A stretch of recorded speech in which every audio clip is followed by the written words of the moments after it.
Brad, how are you? I'm very well. How are you? It's lovely to see you. Tell me why you like Fontaine's DC so much.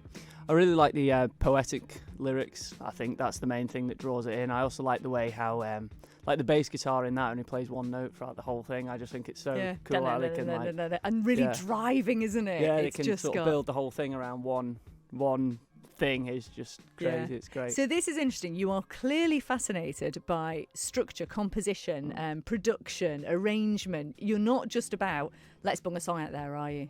No. No, I like I delve into it very, very deep, spend a long time on it, probably too long really, but yeah. Well, I have to say, we're talking about this new project, Highwayves. Before I come to some of the information I have about it, how would you describe Highwayves? Highwayves is sort of, it's for me anyway, it's a different musical direction. It's sort of very more intense. I wanted to get more intense with the storytelling and the richer sounds and just a bigger overall soundscape through the whole thing. And we also, took back the control on it and produced it ourselves in my flat. So did you really? Yeah. That's kind of cool. So, and you say we because you've called this a collaborative, haven't you? Yeah. So there's been loads of different people involved in it. Obviously the boys Dan and Jonathan are the drums and the bass.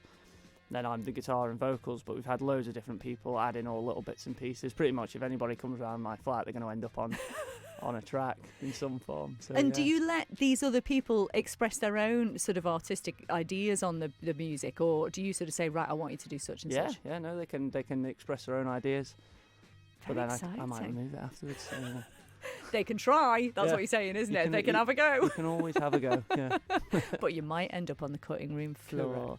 Yeah. So you're producing it all yourself, but you are involving some very exciting people on the other end of it, aren't you? You've got somebody very interesting mastering your music at the moment. We do. We've got Robin Schmidt doing our mastering at the moment, who's a producer over in Ireland, mastering engineer, and his list of clients is just crazy.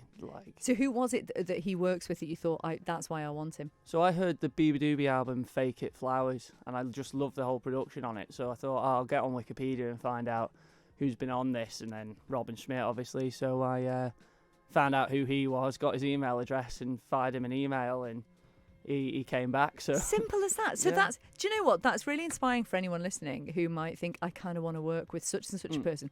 Just get in touch. You never know. You never know. Was he super busy? Was it quite hard to actually get him to do the production? Yeah, so we actually book it in with him now. So we book in about 2 or 3 months in advance. Actually, before we produce the tracks, we book in with Robin, and then that gives us a deadline to work to, and then that's it then. So the song at that point is sort of a piece of time really, and that's it, locked in, off to master. Amazing. And do you notice a huge difference when it comes back? Yeah, I do. Yeah, I think Do you liaise with him and say, okay, we want it to kind of be a bit like this, or do you just go, you're an absolute genius, you do what you like? Yeah, I'm not going to tell him how to do his job. No.